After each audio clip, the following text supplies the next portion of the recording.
Huwag ka ngang makulit, Andrew. Hindi mo nga ako sabi pwedeng ihatid sa bahay namin. Hanggang sakayan lang. Bawal nga ako, di ba? Kanina pang pinipilit si Lorraine ng kanyang boyfriend na si Andrew. Sabay silang naglalakad sa mga kalye. Isang mahabang araw sa paaralan iyon. Pagod siya pero masaya. Kasi kapag may pasok, nakikita niya ang kanyang boyfriend na si Andrew. Yun nga lang, ayaw niya ang mga pagkakataon na nagiging mapilit ito. Lorraine, bakit ba ayaw mong ihatid kita pa uwi? Tanong ni Andrew na may bahid ng pagkalito. Matangkad si Andrew. May ngiti itong talagang nagpapapanalo sa maraming puso sa paaralan. Isa nga si Lorraine doon. At masaya siya dahil sa kanya mukhang nagseseryoso ang binata. Alam mo namang hindi pwede, Andrew. 14 years old pa lang tayo pareho at pinagbabawalan ako ng lola ko magkaroon ng boyfriend. Alam mo naman yon, napakaligalig. Sagot ni Lorraine sa kanyang kasintahan. Marahang napabuntong hininga si Andrew. Bakit ba kasi bawal kang mag-boyfriend? Napaigirap si Lorraine. Ikaw rin naman, di ba? Kailangan nating itago to kung gusto nating magtagal. Kaya makisama ka na lang.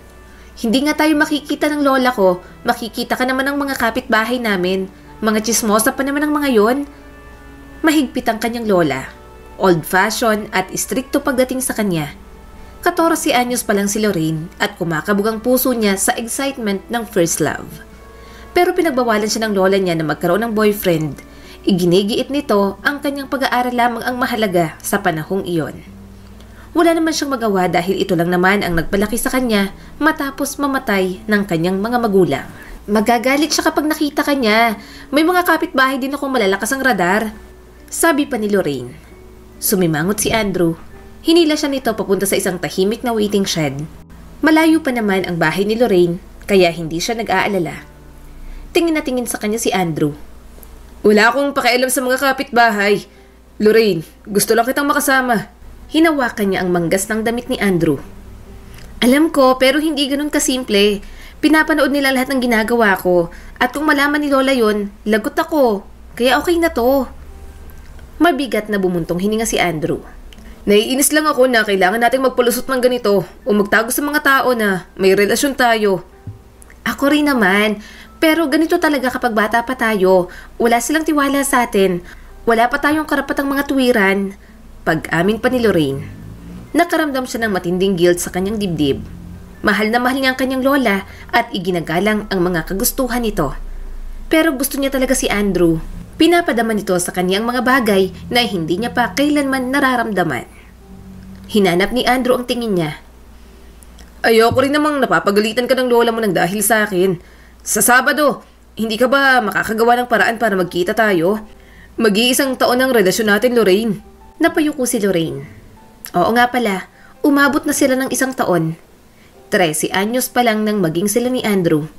Sinasabi pang may gatas sila sa mga labi pero ayaw magpaawat ng puso ni Lorraine kahit bata pa siya. Gustong-gusto niya talaga si Andrew. Siguro baka sa ibang lugar tayo magkita, malayo dito, sa lugar na hindi nila tayo makikita. Subok niya sa kanyang boyfriend. Tumango si Andrew nang may pag-iisip. Sige, mag-iisip ako. Paano kung sa parke sa kabilang bayan? Alam ko rin papunta ron kasi may bahay ang pinsan ko doon. Doon din ako makikitulog minsan. Nag-iipon naman ako kaya may pang-celebrate tayo. Nag-alinlangan si Lorraine.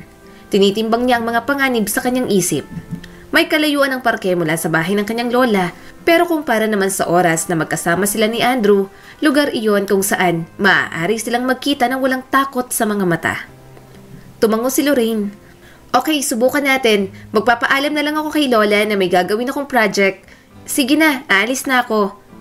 Hinila siya pabalik ni Andrew. Pakis. Nalaki ang mga mata ni Lorraine. Wag na, next time na lang. Baka may makakita pa. Ngumisi ito at hinawakan ang bewang niya. Sige na, isa lang. Bumigay na lang din si Lorraine. Kukulit lang ito kapag hindi niya napagbigyan. Nagpalitan na lang sila ng mabilis na halik. Pinagmasdan ni Lorraine si Andrew na lumalayo.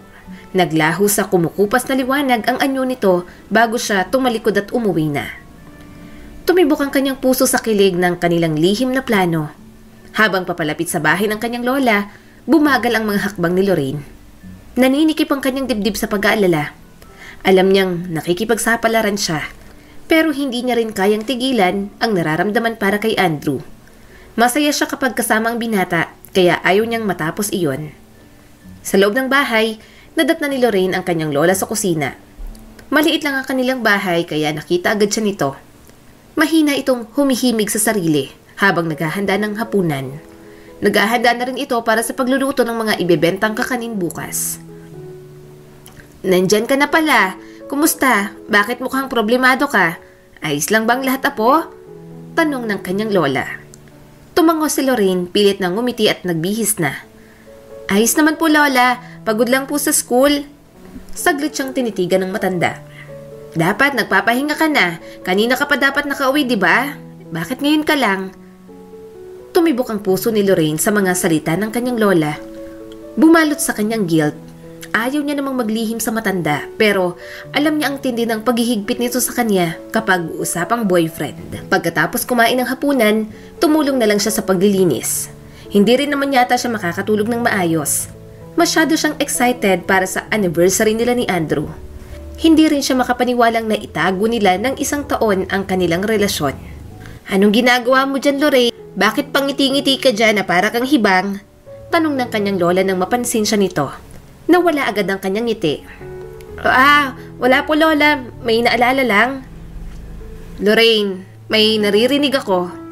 Matigas ang tono ng kanyang lola, ngunit may bahid ng pag-aalala. Napalunok siya sa kaba. Tungkol saan naman po, lola? Tumunghay sa kanyang matanda. Nabanggit ni Mina.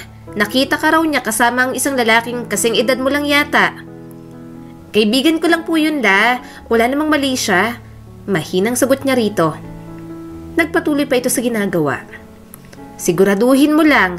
Ayokong maging gambala sa iyong mga lalaki, Lorraine. Gusto kong mag-aral ka ng mabuti. Huwag mong hayaang matulad ka sa nanay mong nabuntis ng maaga. Isa pa, matanda na ako. Gusto ko namang bago ako mawala sa mundo, masigurado kong nakapagtapos ka at may magandang buhay na. Ang lakas ng tibok ng puso ni Lorraine. Naging maingat siya. Hindi niya hinahayaan ng kahit na sino na malaman ang tungkol sa relasyon niya kay Andrew. Naiintindihan niya naman ang pinupunto ng kanyang lola. Pero ang hindi niya lang maintindihan kung bakit kailangan pa siyang ikumpara sa ina. Kilala niya ang kanyang sarili. Alam niya pa rin naman ang kanyang limitasyon. Mas nagiging seryoso ka na dapat sa pag-aaral mo, Lorraine. Ang iyong kinabukasan, nakasalalay sa kung gaano kahusay ang iyong ginagawa ngayon. Makakapaghintay ang mga lalaki. Tumuto ka muna sa kung ano ang tunay na mahalaga. Bilin pa ng kanyang lola. Alam ni Lorraine na mabuti ang ibig sabihin nito. Naiintindihan ko po, lola. Susubukan ko pa po. Hindi naman po ako nagpapabaya sa pag-aaral. Bahagyang lumambot ang ekspresyon sa mukha ng matanda. Alam kong hindi madali, apo. Lalo pat nagiging dalaga ka na. Nararamdaman ko rin yan noon sa lolo mo. Pero iba ang panahon ngayon kaysa sa panahon noon. Kapag wala kang napatunayan ngayon, mamaliitin ka lang ng lipunan. Ayokong mangyari sa'yo yun, apo. Gusto kong magtagumpay ka. Napakalaki ng potensyal mo. Ayokong masayang ang buhay mo dahil lang sa maling desisyon. Tumango si Lorraine, naninikip ang kanyang dibdib. Nais niyang sabihin sa kanyang lola ang tungkol kay Andrew. Mahalaga sa kanyang binata dahil bukod sa kanyang lola, ito lang ang nagpapahalaga sa kanya. Lumaki siyang walang magulang, kaya parang uhaw na uhaw siya sa pagmamahal. Nakukulangan pa siya sa binibigay ng kanyang lola. Ayaw niya namang sirain ang tiwala ng matanda. Natatakot lang siya sa magiging reaksyon nito kapag nalaman ang tungkol sa relasyon nila ni Andrew. Pangako, lola, aayusin ko po sa pag-aaral. Sinabi niya na lamang yon. Napabuntong hininga ang kanyang lola. Mabuti, alam kong kaya mo, Lorraine. Matalino ka at may kaya pang gawin. Pilit siyang umiti. Salamat po. Habang nakatalikod ang kanyang lola para asikasuhin ang takori sa kalan, napunta kay Andrew ang isip ni Lorraine. 1 taon na silang magkasama. Inilihim nila ang kanilang relasyon dahil sa takot na hindi sila maaprubahan ng kanilang mga pamilya. Si Andrew ang isang taong kaya niyang pagkatiwalaan bukod sa kanyang lola. Nauunawaan nito ang kanyang mga pangarap at sumusuporta sa kanya ng walang kondisyon. Pero may mga inaasahan sa kanyang matanda. Gusto niya namang gawin yon, pero kung mawawala sa buhay niya si Andrew, parang hindi niya kaya. Wala pa man, parang maghihina na kaagad siya. Tila sobrang damdamin iyon para sa edad ni Lorraine, pero yun talaga ang kanyang nararamdaman. Kalaunan ng gabing iyon, pagkatapos pumunta ng kanyang lola sa silid nito, umupo si Lorraine sa lamesa. Tinitigan niya ang naka-frame na larawan niya at ng kanyang lola. Tinunto niya ang balangkas ng kanilang mga mukha gamit ang kanyang daliri. Isang kirot ng pagkakasala ang gumagapang sa kanya. "I'm sorry, Lola." Mahinang bulong ni Lorraine, halos hindi marinig sa boses sa tahimik na silid. "Gusto kong sabihin sa iyo ang tungkol kay Andrew. Mabait naman po siya eh. Hindi po siya distraction. Siya po ang suporta ko, ang mahal ko." Bumuntong hininga na lamang si Lorraine. Alam niyang kailangan niyang gumawa ng paraan para balansehin ang inaasahan ng kanyang lola sa sarili niyang kaligayahan. Habang lumalalim ang gabi, nangako si Lorraine sa kanyang sarili na magsisikap. Gusto niyang may mapatunayan at sa huli magkaroon ng lakas na loob na ibabahagi ang kanyang sekreto sa kanyang lola. Uy, mukhang tahimik ka ngayon ah. Okay ka lang ba, babe? Tanong ni Andrew pagkalapag nito ng milk tea sa harap niya. Isang maliit na ngiti ang ibinigay ni Lorraine. "Oo, okay lang ako. May iniisip lang. Salamat dito sa milk tea." Itinagilid bahagya ni Andrew ang ulo nito. Malapit ng anniversary natin. Yung picnic natin sa park, wag mong kakalimutan, babe ah. Ako nang bahala. Nag-ipon ako para doon. Bahagya siyang napangiti. "San ka naman kumukuha ng panggastos? Kumupit ka sa mga magulang mo, no?" Lumaki ang mga mata nito. Hindi ah. Pinagtrabahuhan at pinag-ipunan ko yon. Sumasama ako kay Papa sa construction site kapag weekends. Sideline lang. Sipag ko, no? Basta para sa'yo, babe. Mahina siyang tumawa. "Ang landi mo, Andrew." Nangalumbaba ito sa gilid niya. Mabuti naman at tumawa ka na. Hindi ko gustong nakikita kang malungkot eh. Nahahawa ako. Nalulungkot din ako. "Medyo guilty lang." Lumambot ang ekspresyon ni Andrew. Lorraine, alam mo naman na kahit tungkol saan pa yan, pwede mo kong kausapin, di ba? Kung may iniisip ka, pwede mong sabihin sa akin. Makikinig ako. Huminga ng malalim si Lorraine.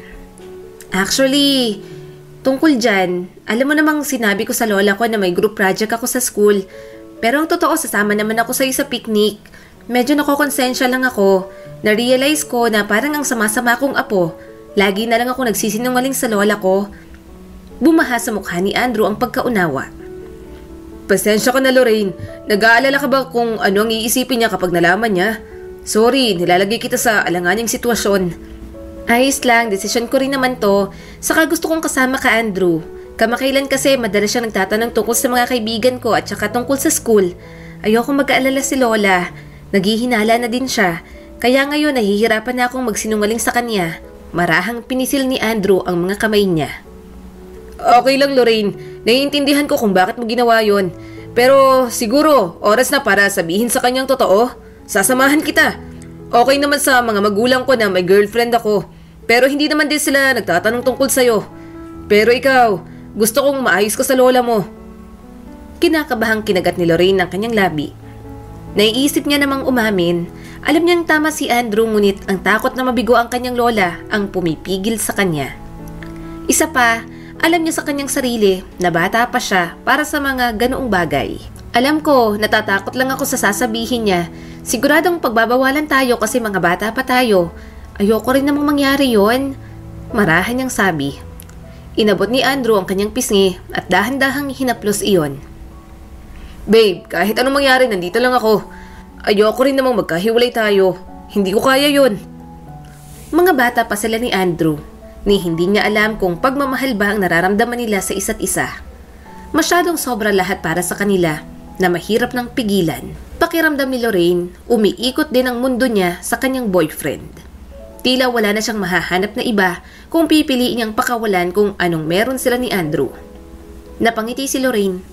"Salamat, Andrew. Hindi ko talaga alam kung anong gagawin ko. Mabuti na lang at nandyan ka." Ngumiti si Andrew pabalik. Puno ng pagmamahal ang mga mata nito. Siyempre, kahit hindi mo sabihin, palagi kitang sasamahan sa lahat. Ngayon, tungkol sa ating anniversary, excited ka na ba sa picnic natin? Sabik na tumango si Lorraine. "Oo naman, hindi na nga ako makapaghintay." Nakahinga ng maluwag si Andrew. Mabuti naman. Akala ko maapektuhan ang anniversary natin dahil sa guilt na nararamdaman mo. Ginugol nila ang natitirang bahagi ng hapon sa pagpaplano ng mga detalye ng kanilang picnic. Kaya naman, Nang dumating ang araw ng kanilang anniversary, wala silang ibang ginawa kundi ang magsaya at i-celebrate ang pagiging 1 taon ng lihim nilang relasyon. Kaya lang, nang pauwi na sila, naabutan sila ng ulan, nabasa tuloy ang kanilang mga damit. Mabuti na lang malapit lamang doon ang bahay ng pinsan ni Andrew. Andrew, mukhang walang tao sa loob. Basang-basa na tayo. Nakakahiya namang sumakay sa bus ng ganito tayo. Medyo nanginginig ng sabi ni Lorraine. Kinuha ni Andrew ang cellphone nito. Wait, sandali lang, tatawagan ko ang pinsan ko. Hinintay niya itong matapos sa tawag. Maya-maya, ibinaba na nito ang cellphone. Pumunta ito sa mga pasuroon at kinuha ang susi. Binuksan agad nito ang pinto at pinapasok siya. Mabuti na lang, nag-iiwan ng susi ang pinsan ko. Makakalimutin kasi yon. Nakangiting sabi ni Andrew, habang pinupunasan ang mga patak ng tubig sa buhok. Tumango si Lorraine, magkahalong ginhawa at kaba ang kanyang nararamdaman. Sila ay nag-iisa sa hindi pamilyar na lugar na yon. Malalakas na buhos ng ulan lang ang naririnig niya sa labas. Dinala siya ni Andrew sa isang silid. Kumuha ito ng mga damit sa cabinet. Babe, magbihis ka muna. Sa pinsan ko yan. Ilalagay natin sa dryer yung damit mo para matuyo. Baka magkasakit ka pa. Sabi ng kanyang nobyo. Dumiretso na siya sa banyo. Nang makapagpalit, lumabas na si Lorraine. Naramdaman niyang tensyon sa hangin. Napatingin siya kay Andrew. Napansin niya kung paano kumapit ang basang damit nito sa katawan. Dali-dali niyang iniwas ang kanyang mga mata. Nag-init ang kanyang mga pisngi na may nakakalitong halo ng kahihiyan at pagkahumaling. Ayos ka lang? Namumula ka, Lorraine? Inosenteng tanong sa kanya ni Andrew. Pilit ngang iwinaksi ang naisip kanina. Ayos lang ako, nilalamig lang. Magbihis ka na. Ito naman ang pumasok sa banyo. Marahan siyang naupo sa sofa. Pinaglalaroan niya ang kanyang mga daliri. Nang makalabas na si Andrew, umupo ito sa kanyang tabi. Magkalapit silang nakaupo. Ramdam niyang nakadikit ang hita nito sa kanyang hita. Hindi maintindihan ni Lorraine kung bakit lahat na lang, kahit maliliit na detalye, napapansin niya pa. Okay ka lang? Ang boses ni Andrew ang bumasag sa katahimikan. Tumango si Lorraine. Hindi siya sigurado kung mapagkakatiwalaan niyang sarili na magsalita. Sinulya pa niyang binata. Nakita niyang mga mata nito na nasa kanya na. Madilim at naghahanap. Naiilang ako. Tayong dalawa lang dito sa bahay. Mahinang sabi ni Lorraine. Lumapit si Andrew sa kanya. Tumagos ang init nito sa kanyang tagiliran. Napapikit siya. Humawak sa tuhod niya si Andrew. Pagkatila ng ulan, umalis na rin tayo. Patuyuin muna natin ang mga damit natin. Huwag kang mag-alala. Maaga tayong uuwi. Alam kong nag-aalala kang baka hanapin ka na sa inyo. Napalunok ng mariin si Lorraine. Hinawakan nito ang kanyang kamay. Hinanap ng mga daliri ni Andrew ang kanyang mga daliri. Kapag kasama kita, pakiramdam ko tama lahat. Happy anniversary. Alam kong bata pa tayo pero mahal kita, Lorraine. Marahang bulong ni Andrew sa kanya. Natagpuan ni Lorraine ang sinseridad sa mga mata ni Andrew. Mga bata pa sila pero hindi niya rin alam kung bakit parang tama ang lahat. Napabuntong hininga siya. May halong kaba at takot sa kanyang dibdib. Namalayan na lamang niyang hinahalikan na siya ni Andrew habang hinihiga sa sofa. At sa sandaling yon, parang hindi nila inisip na bawal sa kanilang ginagawa nila. Mas pinairal nila ang kanilang mga batang puso kaysa sa utak. Hindi sigurado si Lorraine kung saan hahantong ang kanilang ginawa, ngunit alam niyang handa si Andrew para sa kanya. Okay ka lang?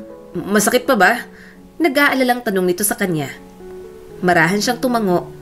Pero kaya ko naman, kinakabahan ako sa ginawa natin. Huminga ng malalim ang kanyang boyfriend. Huwag kang mag-alala, pipigilan ko ng sarili ko sa susunod. Alam kong nadala ka rin. Ako ang lalaki, ako dapat ang nagpipigil. Sorry. Tumango na lang si Lorraine. Sana walang mabuo. Dayon pa man, kahit nangako sila sa isa't isa na hindi na muling mangyayari yon, nagagawa pa rin nila, lalo na kapag may pagkakataon. Para silang mga apoy na sinilaban na hindi maapula. Pareho silang nahumaling, naging mapusok na sila pareho at hindi na nila natigil pa iyon. At alam nilang lahat na ang aksyong ginawa nila may kapalit na resulta. Buntis ako, Andrew. Nanginginig ang boses na pag-amin ni Lorraine. Sandaling natigilan ang kanyang boyfriend. Buntis ka? Tumango si Lorraine. Nangingilid ang mga luha sa mga mata. Nalaman ko ilang araw nang nakalipas. Natatakot ako, Andrew. Anong gagawin natin? Takot na takot talaga siya. Hindi niya alam ang kanyang gagawin. 14 anyos pa lang sila pareho. Anong alam nila sa pagbuhay ng bata? Kahit paano, napanatag siya ng inabot ni Andrew at marahang hinawakan ng kanyang mga kamay. Hindi niya rin alam kung paano sasabihin kay Andrew noong una. Natatakot siyang baka takbuhan lang nito ang responsibilidad. Pero sa nakikita niya naman, mukhang hindi siya iiwan ng binata. Ayusin natin to, Lorraine. Hindi kita iiwan. Sasabihin ko sa mga magulang ko ang tungkol dito. Tahan na. Huwag ka nang umiyak. Kasama mo naman ako eh. Kahit anong mangyari, pananagutan ko kayo ng bata. Seryosong sabi ni Andrew. Pero ang lola ko, magagalit siya sa akin. Nanginginig ang boses na sabi ni Lorraine. Bumaha ang lungkot sa mga mata ni Andrew. Lahat naman magagalit sa ginawa natin. Pero walang mangyayari kung hindi natin haharapin. Nandiyan eh. Maging totoo na lang tayo at panindigan kung anong magiging hatol sa atin. Tiningnan niyang mabuti si Andrew. Kasing edad niya lamang ito pero mature nang mag-isip. Hindi dapat niya maramdaman yon, pero nagpapasalamat pa rin siyang dito niya naibigay ang sarili at hindi sa ibang lalaki. Marahang pinisil ni Andrew ang kanyang mga kamay. Kakausapin natin siya. Baka may intindihan niya at hahanap tayo ng paraan para maging maayos ang lahat ng to ha. Magtiwala ka lang sa akin. Dahan-dahang tumango si Lorraine. Ayokong biguin si Lola pero nagawa ko na. Sumandal si Andrew at marahang pinunasan ang luha sa kanyang pisngi. Gagawin natin ang ating makakaya, Lorraine. Aalamin natin kung ano ang pinakamabuti para sa atin at sa bata. Alam nilang magbabago ang kanilang buhay sa mga paraan na hindi pa nila lubos na mauunawaan. Ngunit sa sandaling iyon, sa pagkakayakap sa kanya ni Andrew, nakaramdam siya kahit paano ng kislap ng pag-asa. Kalma lang, nandito ako. Huwag kang kabahan, akong bahala sa'yo. Sabi sa kanya ni Andrew, kahit halata rin namang kinakabahan ito. Mahigpit na hinawakan ni Lorraine ang kamay ng binata habang nakatayo sila sa labas ng bahay ng kanyang lola. Huminga siya ng malalim. Inakay niya ang boyfriend sa hagdan patungo sa pintuan. Naabutan nila sa mesa sa kusina na may dalang tasa ng kape ang kanyang lola. Bakas ang gulat nito habang nakatingin kay Andrew. Natahimik ang silid habang pilit na hinahanap ni Lorraine ang tamang salita. Lola, may kailangan po kaming sabihin sa'yo. Panimula ni Lorraine. Medyo nanginginig ang boses. Naningkit ang mga mata ng kanyang lola. Anong sasabihin mo at sino ba yung kasama mo? Napasulyap si Lorraine kay Andrew na panatag na pinisil ang kanyang kamay bago nagsalita. Lola Feliz, ako po ang boyfriend ng apo ninyo. Ano? Galit na sigaw ng kanyang lola. Buntis po siya. Pasensya na po. Buong tapang at seryosong sabi ni Andrew. Napakagatlabi siya nang humigpit ang hawak ni Andrew sa kanyang kamay. Alam niyang natatakot din ito, pero para sa kanya, pinipilit nitong maging matapang. Dumulas ang tasa mula sa kamay ng lola ni Lorraine. Nabasag yun sa sahig habang hindi makapaniwalang nakatingin sa kanila. Nanginginig ang mga kamay na nilinis niya agad iyon. Baka mabubog pa ang kanyang lola. Yun nga lang, siya naman ang nasugatan nang hampasin siya ng matanda. Tumulo ang mga luha ni Lorraine nang marinig ang hagulgol ng kanyang lola. Pilit siyang tinatayo ni Andrew pero nanghihina siya. Sobrang sakit pala kapag nakikita niyang nasasaktan ng taong nagpalaki sa kanya. Paano ka naging irresponsable ng ganito?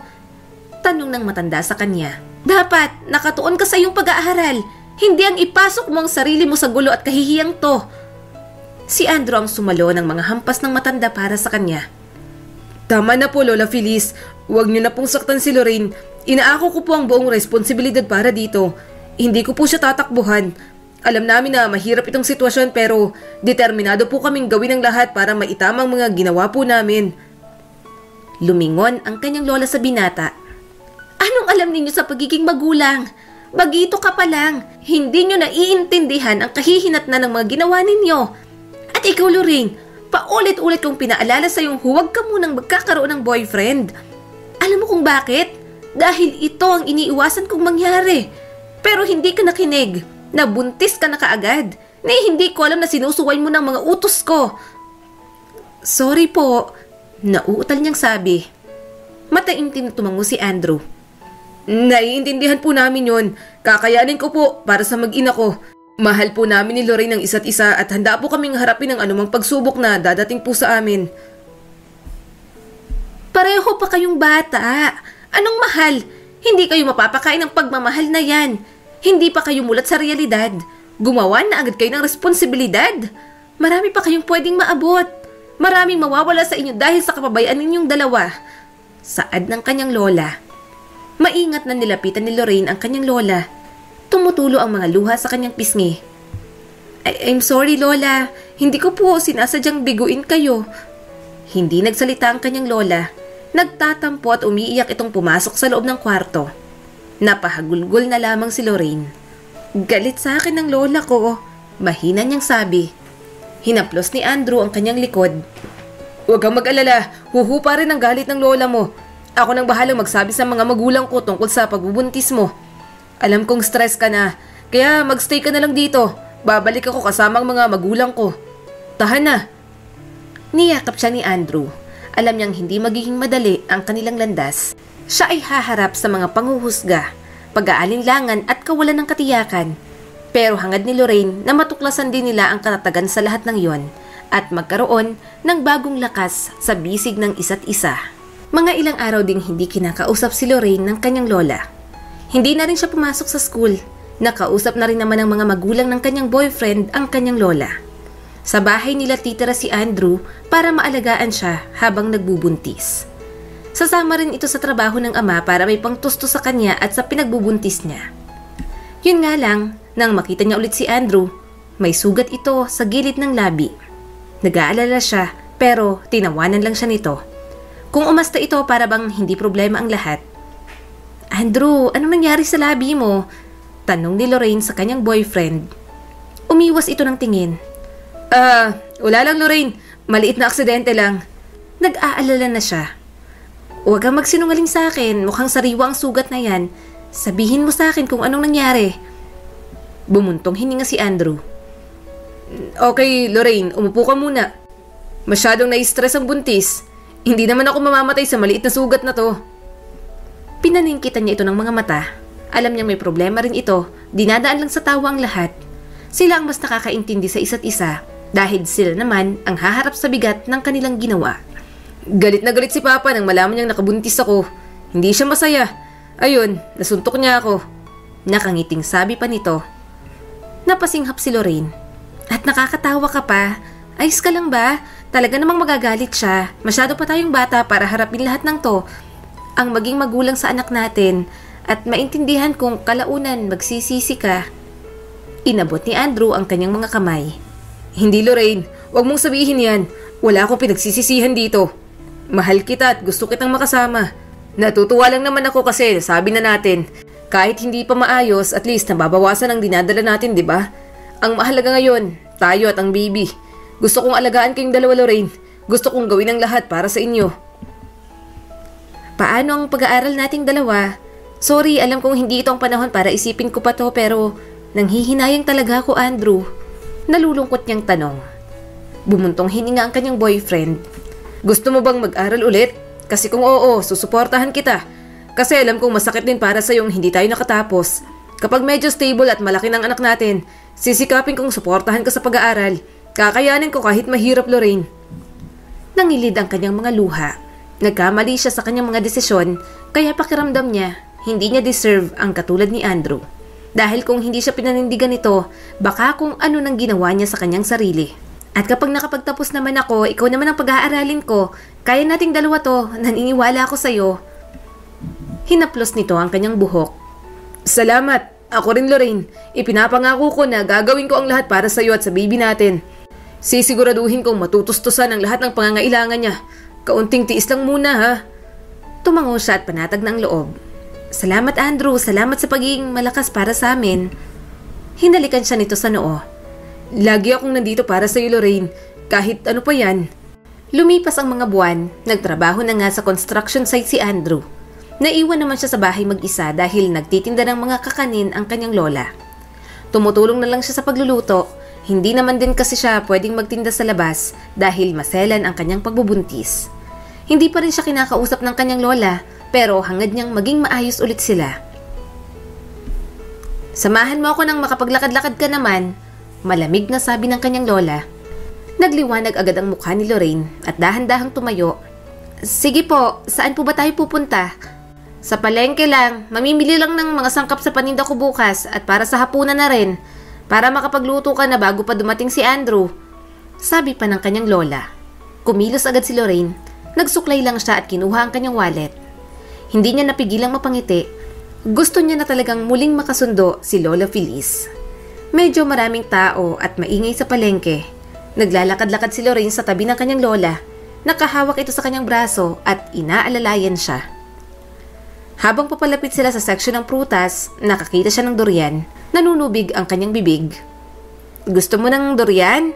Tanong ng kanyang lola. Nahihiya siyang tumango. Naglilihi yata siya pero ayaw niyang umungot sa kanyang lola. Pabigat na nga siya, mag-iinarte pa siya sa kanyang paglilihi. Gayunpaman, binili pa rin siya nito. Pati ilang pirasong prutas, binili din ni Lola Feliz para sa kanya.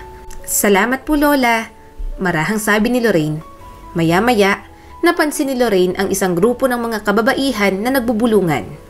Napansin niyang nagnanakaw ng tingin ang mga ito sa kanyang direksyon. Ano ba naman yan, ang bata pang agang lumandi? Laki na ng tiyan, hindi na naawa sa lola, pabigat palalo, sabi ng isang babae. Umalingaw-ngaw iyon sa kanyang pandinig. Inilagay niya ang kamay sa kanyang malaking tiyan. Kaya ayaw niyang lumabas madalas kasi nga ganoong salita at tingin ang bumubungad sa kanya. Oh, anong problema apo? Tanong ng kanyang lola. Malakas na tumawa ang isang babae. Tingnan niyo siya, buntis sa edad niya. Nakakahiya, sa halip na mag-aral, kumekerengkeng, nagpatira agad. Naramdaman ni Lorraine ang pamumula sa kahihiyan. Ngunit bago pa siya makasagot, nagsalita ang kanyang lola. Hoy, mga ingrata! Anong karapatan yung magsalita ng masama tungkol sa apo ko? Wala kayong alam sa pinagdaraanan niya at mas lalong wala kayong pakialam sa buhay ng apo ko. Tigilan niyo siya! Hinawakan ni Lorraine ang nanginginig niyang lola. Lola, tama na po. Tara na. Umuwi na po tayo. Pero nagpatuloy pa rin ang matanda. Wala akong pakialam sa mga sinasabi ninyo. Bagong buhay ang dinadala ni Lorraine, isang pagpapala sa mundong ito. Siya ang nararapat na igalang, hindi ang maliliit na panghuhusga ninyo. Mga wala kayong magawa sa buhay. Alagaan ninyo ang mga anak niyong uhugin. Baka may maidulot pa kayong maganda sa mundo. Namangha si Lorraine sa katapangan ng kanyang lola. Nakaramdam siya ng malaking pasasalamat at pagmamahal. Noon pa man, naging haligi at suporta niya ang matanda. Pero ngayon, mas lalo niyang napatunayan na walang papantay sa pagmamahal ng isang lola. Dapat kayong mahiya. Sa halip na sirain ng iba, bakit hindi niyo mahanap ang kabaitan sa mga puso ninyo? Kawawa na ngang apo ko, mas lalo niyo pang kinakawawa. Kung makaasta kayo, parang kayong mga isip bata. Patuloy pa ni Lola Feliz. Umuwi na sila pagkatapos nun. Tahimik lang silang dalawa pero nararamdaman niya pa rin ang init ng ulo ng matanda. Lola, salamat po. Bulong ni Lorraine. Nangilid ang mga luha sa kanyang mga mata. Napailing naman si Lola Feliz. Kahit nagagalit ako sa mga desisyon mo, hindi pa rin kita matitiis. Mahal kita eh. Wala kang dapat ipagpasalamat sa akin. Pamilya tayo kaya ipagtatanggol kita. Lagi mong tatandaan yan. Niyakap niya ito. Alam ni Lorraine na anuman ang pagsubok na darating, mayroon siyang hindi natitinag na pagmamahal at suporta ng kanyang lola. Dahil kina Andrew at kay Lola Feliz, mas lalo siyang magiging malakas sa bawat araw. Kaya lang makauwi si Andrew, kinuwento niya iyon. Kahit pagod, sinisikap nitong makinig sa mga sinasabi niya. Simpleng bagay, pero na-appreciate niya kaagad. Mabuti naman at okay na kayo ni Lola Feliz, nakangiting sabi ni Andrew. Mahina siyang tumawa. Oo nga eh, mas magaan ang loob ko ngayong maayos na kami. Pakiramdam ko magiging okay ang lahat. Inayos nito ang kanyang buhok. Kapag nasa tamang edad na tayo, magpakasal na tayo ah. Tiningnan niyang mabuti ang binata. Talaga? Gusto mo akong pakasalan? Tumango naman ito. Oo naman, sino pa bang pakakasalan ko? Ikaw ang ina ng anak ko at mahal din kita. Napanguso si Lorraine. Pero paano kung makahanap ka pa ng iba? Marami pang pwedeng mangyari, mga bata pa tayo, at may intindihan ko kung hindi ako hanggang huli ang pipiliin mo. Iminulat niya ang sarili na mangyayari yun balang araw. Masyadong magagandang nangyayari sa kanya. Pakiramdam ni Lorraine, babawiin agad iyon. Mga bata pa sila ni Andrew at maiintindihan niya kung mababago pa ang mga pananaw nito. Kumunot ang noo ng lalaki. Hindi naman tayo maghihiwalay. Marami pa tayong plano. Gusto ko ng panindigan to kaya wag mo nang isipin yan. Magiging normal din ang lahat. Makakaahon tayo. Matutupad pa rin ang mga pangarap natin at aalagaan natin ng maayos ang ating anak. Hinaplos ni Andrew ang kanyang tiyan. Saka wag ka na ulit magsasalita ng ganyan. Baka ipaglihim mo sa sama ng loob ang anak natin. Sige ka, baka pumangit yan. Natatawang hinampas niya si Andrew. Hindi yan, lalaking magandang anak natin. Magmamana sa akin to. Ay, sure kang babae? Tumaas ang kilay ni Andrew. Bakit? Ayaw mo ba ng babae? Humalakak si Andrew at niyakap siya. Siyempre gusto kahit ano basta galing sa atin. Magiging masaya ako, Lorraine. Siguradong magiging mabuting ama ka. Sobrang alaga mo na nga sa akin. Paano pa kaya kapag naging tatay ka na talaga? Kapag tinitingnan kita, pakiramdam ko, sobrang tanda mo na. Sobrang mature mo nang mag-isip simula nang mabuntis ako. Salamat talaga. Hindi ako natulad sa ibang babae. Salamat at pinanagutan mo ko, Andrew. Bigla na lang bumangon ang kanyang boyfriend. Pagbalik nito sa kwarto, may dala na itong straw sa palamig. Natawa siya nang ibuhol nito iyon sa kanyang daliri na parang isang singsing. Pasensya ka na. Yan muna. Mag-iipon pa ako para sa totoong singsing. Gusto ko lang panatagin ka para hindi ka mag-isip ng kung ano-ano. Bata pa tayo at pwedeng iniisip mong hindi ako seryoso. Pero sa inyo lang naman ang anak natin nakikita ko ang kinabukasan ko eh. Puno ng lambing, nasabi ni Andrew sa kanya, tuluyang tumulo ang kanyang mga luha. Hindi niya alam kung anong ginawa niya sa nakaraang buhay para biyayaan ang dalawang taong nagmamahal sa kanya. Sa kabila ng mga maling desisyon at mahirap na sitwasyon, nanatili pa rin ang mga ito sa kaniyang tabi. Nagpatuloy ang buhay ni Lorraine pero mas magaan na. Kahit kinakabahan sa pagbubuntis, napapanatag pa rin siya. Alam niya rin naman kasi na hindi siya iiwan ng kanyang lola at ni Andrew. Pero iba ng gabing yon. Malakas ang tibok ng puso ni Lorraine. Nagpabalik-balik siya sa paglalakad. Lampas na ng hating gabi at hindi pa rin umuwi si Andrew mula sa trabaho. Bawat minutong lumilipas parang walang hanggan. Bawat segundo, hindi siya mapakali. Baka naman may pinuntahan lang apo. Huwag kang masyadong mag-alala. Baka maka-stress pa yan sa'yo at sa baby mo. Malumanay na sabi ng kanyang lola. Umiling si Lorraine. Hindi pa po siya nalilate umuwi ng ganito. Kahit tumawag o text man lang hindi niya ginawa. Paano kung may nangyari sa kanya, lola? Paano kung... Lumapit ang matanda sa kanya. Inilagay ang kamay sa kanyang balikat. Uuwi rin yon, baka may dinaanan lang. Tumango si Lorraine. Pilit siyang inaaliw ng kanyang lola. Napaupo siya sa sofa. Hinihimas ang kanyang malaking tiyan. Huminga siya ng malalim. Kailangan niyang maging kalmado. Pero mas lalo siyang nag-aalala nang umulan sa labas. Hanggang sa nakatulugan niya na ang paghihintay. Madaling araw na nang siya'y magising. Pero wala pa rin si Andrew. Dapat ay nakauwi na ito. Mas lalo siyang nagpapanik. Hindi niya pa po ito ginawa kahit kailan. Halos buong araw na po siyang nawawala, lola. Puntahan na po natin siya. Bulong ni Lorraine, nanginginig ang boses. Kahit hirap, pinuntahan nilang maglola kung saan nagtatrabaho si Andrew. Pero wala roon ang kanyang boyfriend. Pumunta rin sila sa bahay ng mga magulang nito pero wala rin doon ang binata. Pati ang mga magulang ni Andrew nag-alala na rin nang malaman ng balita. Nagsimula na silang mataranta. Lola, nasa na po kaya siya? Saan po natin siya hahanapin? Maya-maya ay mayroong tumawag sa kanyang cellphone. Nanlaki ang kanyang mga mata nang makitang numero ni Andrew yon. Agad niyang sinagot yon pero babae ang sumagot. Hello? Sino po kayo? Kinakabahan niyang tanong. Si Lorraine po ba to? Kayo po kasi ang nasa recent call ng pasyente. Isang mahinahon ngunit profesional na boses ang nagtanong mula sa kabilang linya. Oo, ako nga. Sino po ito? Ano pong ibig mong sabihin? Sinong pasyente? Tanong ni Lorraine na may bahid ng pag-aalala ang boses. Ito po si Nurse Santiago mula sa Mercado Hospital.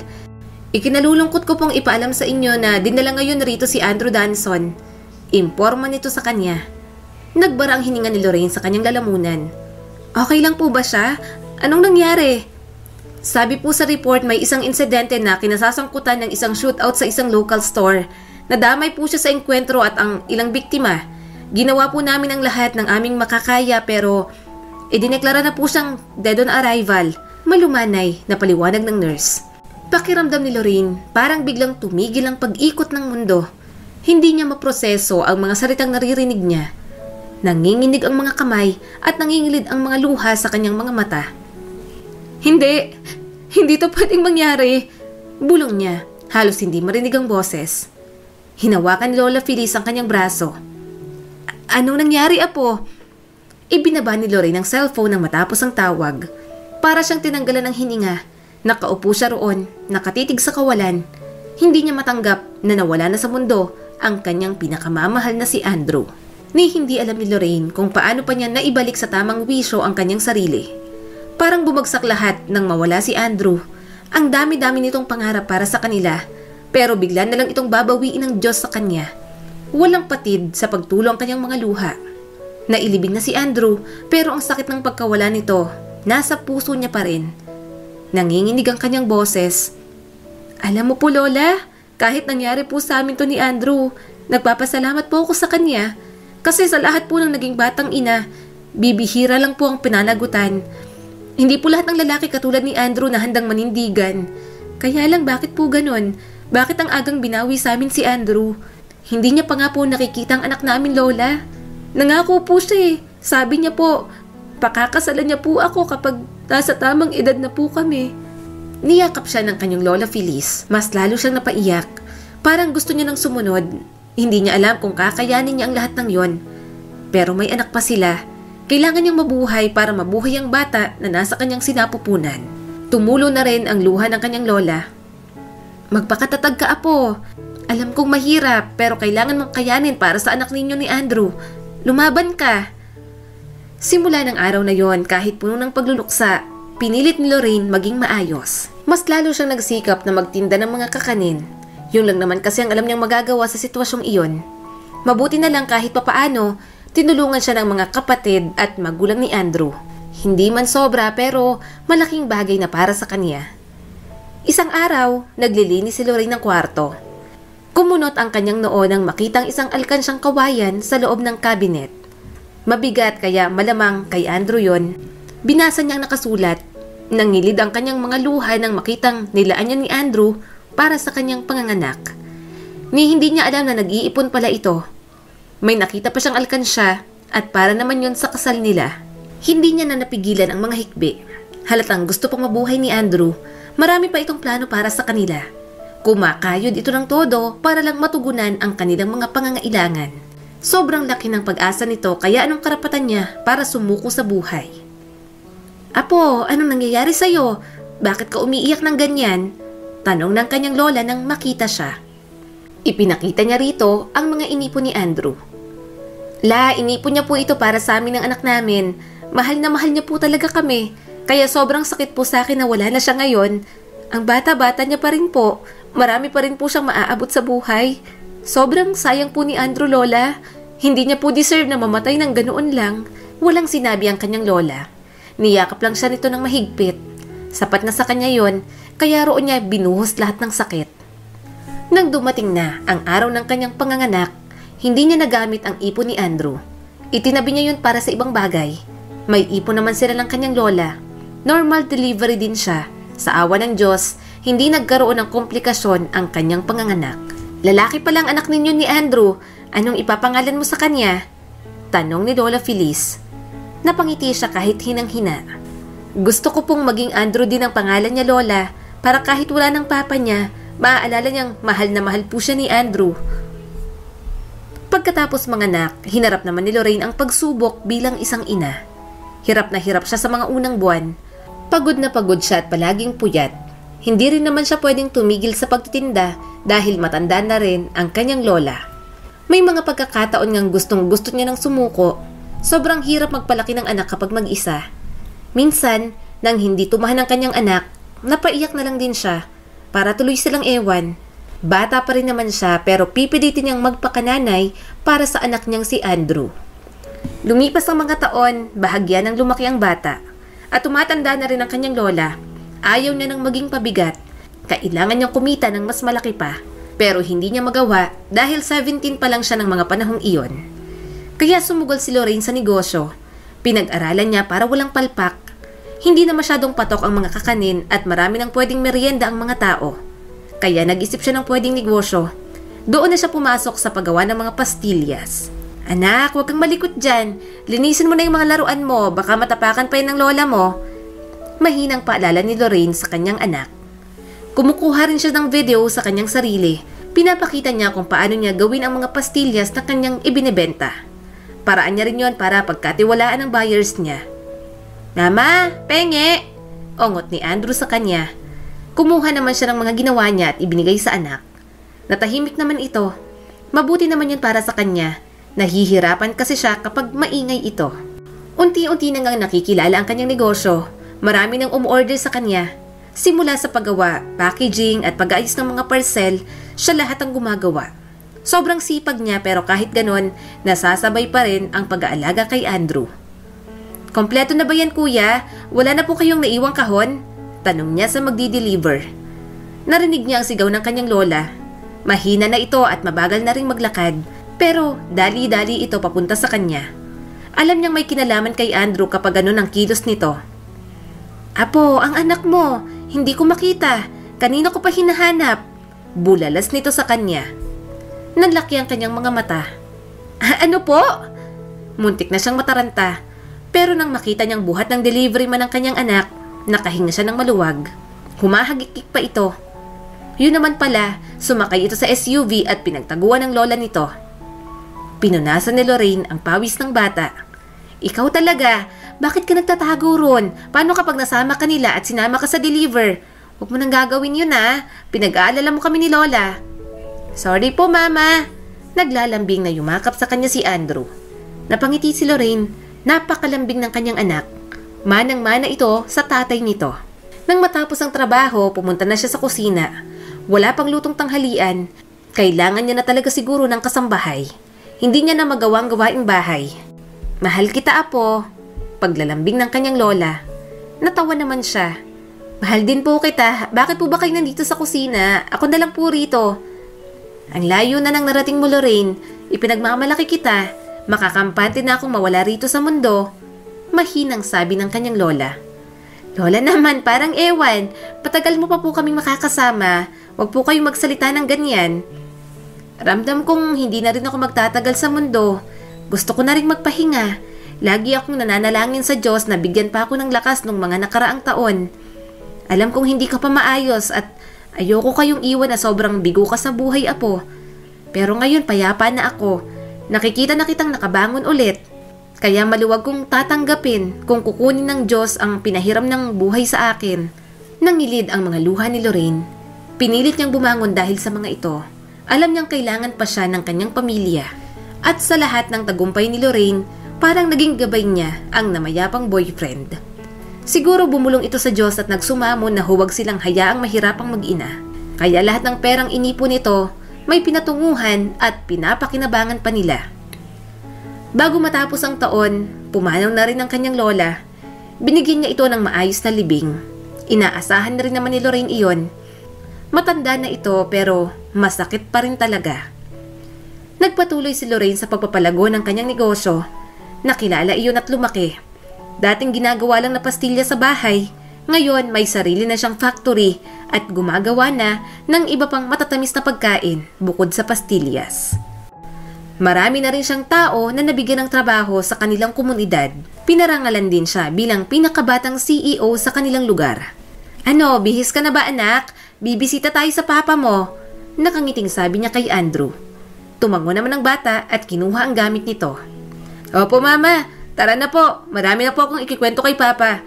Isusumbong ko po ang kaklase kong inaway ako. Kumunot ang kanyang noo. Bakit ka naman inaway anak? Umamin po akong crush ko po siya. Bigla pong nagalit. Mama, ayaw niya po ba yun? Nagagandahan po kasi ako sa kanya. Pero ayaw niyang tawagin ko siyang maganda. Malakas siyang tumawa. Ang bata pa ng kanyang anak pero puro crush ang iniisip. Manang-mana talaga sa itsura, kilos at ugali ang anak nila sa tatay nitong si Andrew. Mukhang kailangan niyang bantayan dahil tila lumalaking balandirin at mabulaklak ang dila. Mama, ano po yan?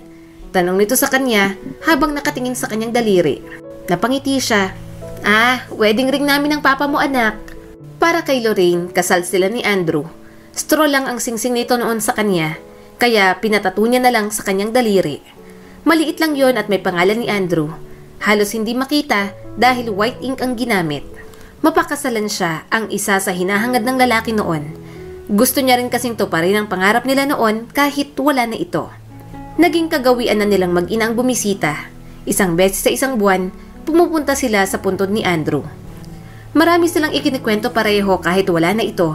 Ayaw niya rin kasing makalimutan ng bata ang tatay nito. Dahil simula pa lang, kahit minsan, hindi naging pabaya si Andrew sa kanilang mag-ina. Papa, ayos lang po ba sa inyong mag-asawa po ulit si Mama? Tanong bigla ni Andrew sa puntod ng ama. Ano bang tanong yan, anak? Nasamid tuloy si Lorraine sa iniinom na juice. Sandaling nag-isip ang bata. Si Tito Gordon, gusto ko po siya para sa'yo, Mama. Kapag tinitingnan ka po niya, parang love na love ka po niya. Love ko po ang mga taong love ka rin, Mama. Umiwas siya ng tingin. Si Gordon ang masugid niyang manliligaw. Binastad niya na pero ayaw pa rin tumigil. Dinerecho niya na pero mapilit pa rin. Pinakita niya na rito ang nakatato sa kanyang singsing. Sinupalpal niya pa nga pero sa halip na ma-offend, ngumingiti lang ito at palaging sinasabing, masaya akong minahal ka niya, na binigyan ka niya ng anak na katulad ni Andrew. Hindi ko naman hihilingin na alisin mo sa puso mo ang ama ng anak mo. Gusto ko lang mahalin kayo ng bata. Nahayaan niyo akong iparamdam sa inyo yon. Alam kong parte na ng buhay niyo si Andrew kahit wala na siya. At hindi ako mangingialam o magtatangka man lang na alisin siya sa buhay ninyo. Gusto ko lang maisip ninyong kaya niyo bang tumanggap ng mga taong kayang magmahal sa inyong mag-ina. Gusto ko lang maisip ninyo na kaya niyo pang tumanggap ng mga taong kayang magmahal sa inyong mag-ina. Kaya sinong hindi mahuhulog doon? In denial lang talaga si Lorraine. Bukod doon, kung papatulan niya si Gordon, parang niloko niya naman si Andrew. Pero nang makauwi sila at makatulog siya, napanaginipan niya si Andrew. Para bang sinasabi nitong bumitiw na siya sa mga pinagdaanan nila sa nakaraan. Nahahayaan siya nitong muling tumanggap ng pag-ibig at muling maging masaya. Kaya nang magising si Lorraine, wala siyang ibang ginawa kundi ang umiyak. Kaya hindi na rin siya nag-atubiling tanggapin sa buhay nila si Gordon. Sa bagong yugto ng buhay niyang iyon, hindi niya inasahang makakahanap siya ng totoong magmamahal sa kanya at sa anak nilang si Andrew. Marami man siyang pinagdaanan, nalagpasan yung lahat ni Lorraine. Naging batang ina man siya, alam niya sa sarili niyang sinikap niyang maging mabuting ina. Hindi man nakaayon ang lahat sa mga bagay na pinangarap nila noon ni Andrew, binigyan naman siya ng Diyos na isa pang taong pupuno ng lahat ng yon.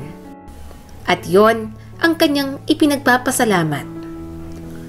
Muli, ito po si Skylar Guro at sana may bago na naman kayong natutunan sa kwento natin ngayon. Maraming salamat po.